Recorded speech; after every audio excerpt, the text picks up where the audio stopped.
प्रिय विद्यार्थियों, BSc honours agriculture part first में आपके एक टॉपिक है टीचिंग लर्निंग का। पूर्व में मैंने इसके बारे में बता दिया है, फिर भी जो विद्यार्थी नहीं जुड़ पाते उनके लिए आज मैं पुनः भेज रहा हूँ एक वीडियो। सबसे पहले शिक्षण क्या होता है, टीचिंग क्या होता है। टीचिंग वह कला है जिसके द्वारा विद्यार्थियों को इस ढंग से ज्ञान दिया जाता है कि जिससे विद्यार्थियों में रुचि उत्पन्न हो सके, वे ज्ञान प्राप्त कर सके और प्राप्त किए हुए ज्ञान का प्रत्यास्मरण कर सके। प्रत्यास्मरण का मतलब रिसाइटेशन, बार बार उसका रिवीजन कर सके। इस प्रकार हम कह सकते हैं कि शिक्षण दो या दो से अधिक व्यक्तियों के बीच विचारों का संप्रेषण है। शिक्षण विचारों, वास्तविक तथ्यों एवं स्वयं की विचारधारा को दूसरे व्यक्तियों तक पहुंचाना है। शिक्षक एक छात्र में विवेचनात्मक, एनालिटिकल तथा तथ्यात्मक ज्ञान का संप्रेषण ही शिक्षण कहलाता है। एनालिटिकल का मतलब ये है कि छात्रों में अच्छे बुरे का अंतर करवाना, ज्ञान करवाना कि अच्छा क्या है जीवन में और बुरा क्या है। इस प्रकार का जो एनालिटिकल एबिलिटी विद्यार्थी में आती हैं वह शिक्षण से पैदा की जा सकती है। इसकी डेफिनेशंस कई हैं, उसमें आप एक दो डेफिनेशन केवल याद करें।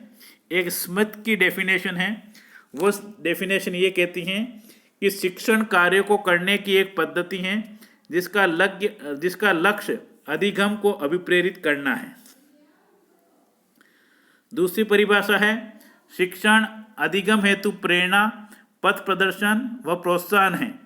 अपन इसको अंग्रेजी में बोलते हैं teaching is the stimulation, guidance, direction and encouragement.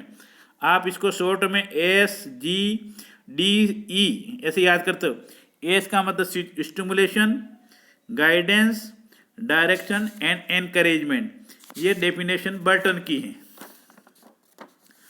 अब हम शिक्षण के सामान्य सिद्धांत की बात करें तो शिक्षण के सामान्य सिद्धांत में पहला आता है विषय वस्तु की जानकारी। हमको किस विषय के बारे में जानकारी देनी है। दूसरा है हमारा शिक्षण का उद्देश्य, क्यों हम पढ़ा रहे हैं। तीसरा छात्रों में उत्सुकता पैदा करना चाहिए। फिर छात्रों की प्रतिक्रिया भी जानना चाहिए, क्या वे शिक्षण के लिए तैयार हैं या नहीं हैं, क्या उस विषय को प्राप्त करना चाहते हैं या नहीं। फिर है शिक्षार्थियों के मन में उत्तरदायित्व की भावना भी जागृत करनी चाहिए कि ये हम जो चीज़ पढ़ रहे हैं या पढ़ेंगे हम उसके द्वारा हम एक जिम्मेदार नागरिक का भाव जागृत करेंगे। शिक्षण एक द्विप्रवाही संचार प्रक्रिया है। द्विप्रवाही का मतलब ये होता है कि केवल शिक्षक ही नहीं बोले, शिक्षक ही केवल अपनी बात नहीं कहे, विद्यार्थियों की तरफ से भी उसकी प्रतिपुष्टि या फीडबैक आना चाहिए, वह भी अपनी बात रख सके। फिर शिक्षण के पश्चात मूल्यांकन, जो भी पढ़ाया गया है उसका बाद में मूल्यांकन हमको करना चाहिए। शिक्षण के दौरान सीख का मनोवैज्ञानिक वातावरण तैयार करना कि ये जो चीज़ हम आपको दे रहे हैं या विषय वस्तु है उसके लिए हम मानसिक रूप से तैयार करें और हमारे लिए काम की है। शिक्षण के दौरान हमको श्रव्य दृश्य साधनों का भी प्रयोग करना चाहिए। AV का मतलब है ऑडियो और विजुअल।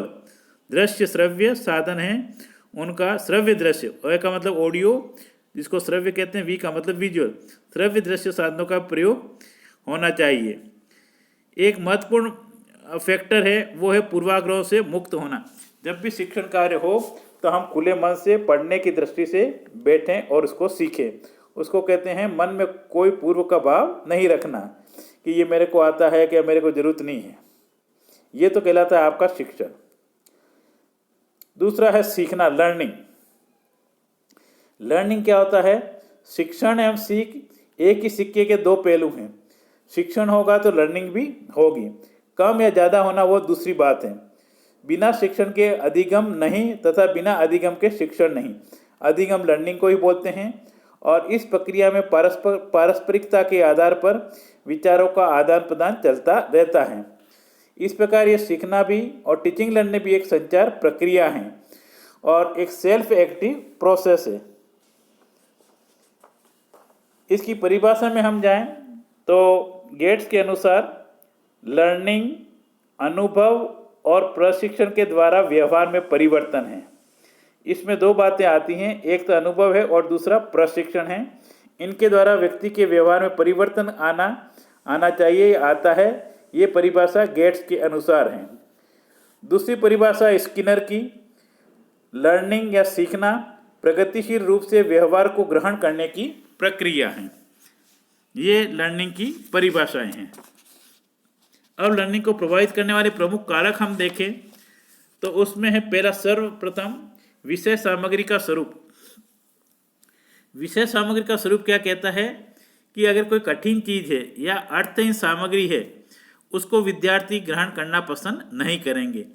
इसकी अपेक्षा सरल हो, अर्थपूर्ण सामग्री हो, उनके जीवन में काम आने वाली हो, तो उस सामग्री को विद्यार्थी शीघ्रता से और सरलता से सीख लेता है।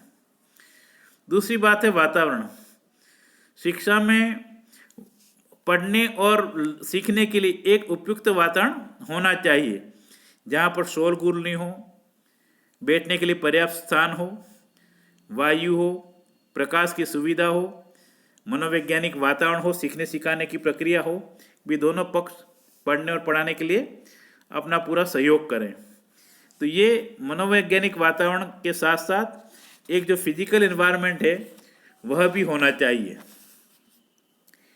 एक फैक्टर वंशानुक्रम भी आता है। वंशानुक्रम का फैक्टर ये कहता है कि बालक को जो पीढ़ी दर पीढ़ी संस्कार मिले हैं वे भी उसको आगे पढ़ने के लिए अभिप्रेरित करते हैं। फिर है बालकों का शारीरिक और मानसिक स्वास्थ्य उत्तम होना चाहिए। जिन बालकों का शारीरिक और मानसिक स्वास्थ्य उत्तम होगा वे पढ़ने में अपनी रुचि ज़्यादा प्रदर्शित करते हैं। परिपक्वता होनी चाहिए, उम्र के अनुसार बच्चे में परिपक्वता आनी चाहिए। फिर सीखने के समय थकान नहीं होनी चाहिए। कुछ एक पीरियड के बाद मनोरंजन का भी व्यवस्था होनी चाहिए।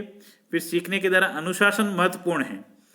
सीखने की इच्छा बालक में होना चाहिए और सीखने की विधि, अगर हम पढ़ने के दौरान सरल खेल करके या देख करके या श्रव्य दृश्य साधन का हम उपयोग करेंगे, उससे बालक ज़्यादा सीखता है। इसके अतिरिक्त पाठ्य सहगामी क्रियाएं, जिसको हम को करिकुलर एक्टिविटीज कहते हैं, इसमें भी बालक सीखता है। इससे बालक में झिझक टूटती हैं, जैसे वाद विवाद प्रतियोगिता, निबंध प्रतियोगिता, लेख हैं, कहानी प्रतियोगिता हैं, अंत्याक्षरी हैं, ये बातें भी प्रभावित करती हैं। फिर इसमें अध्यापक और अभिभावक भी की भूमिका का भी महत्वपूर्ण होती हैं कि आपस में अध्यापक और बच्चे के पेरेंट्स हैं, उन दोनों में कैसा तादात्म्य है, तालमेल है। अगर वो आपस में परस्पर संवाद करते हैं तो ज़्यादा प्रभावी शिक्षण लर्निंग प्रक्रिया पूर्ण होती है। इससे अतिरिक्त एक महत्वपूर्ण फैक्टर ये है कि जो भी विषय सामग्री है उस विषय सामग्री से संबंधित वो शिक्षक की इच्छा शक्ति होनी चाहिए और जो सब्जेक्ट मैटर है उसके अनुसार उसकी योग्यता होनी चाहिए, कर्तव्य निष्ठा होनी चाहिए, शिक्षक का ईमानदारी पूर्ण सहयोग होना चाहिए और वह भी पूर्वाग्रह से मुक्त होना चाहिए। इसके अतिरिक्त छात्रों और अध्यापक के बीच में भी एक उत्तम व्यवहार या आचरण होना चाहिए। इससे प्रभावी शिक्षण प्रक्रिया पूर्ण होती है। ये बिंदु आपके टीचिंग और लर्निंग से संबंधित है। टीचिंग क्या है, लर्निंग क्या है, इसको आप अच्छी तरह से पढ़ लेना। धन्यवाद।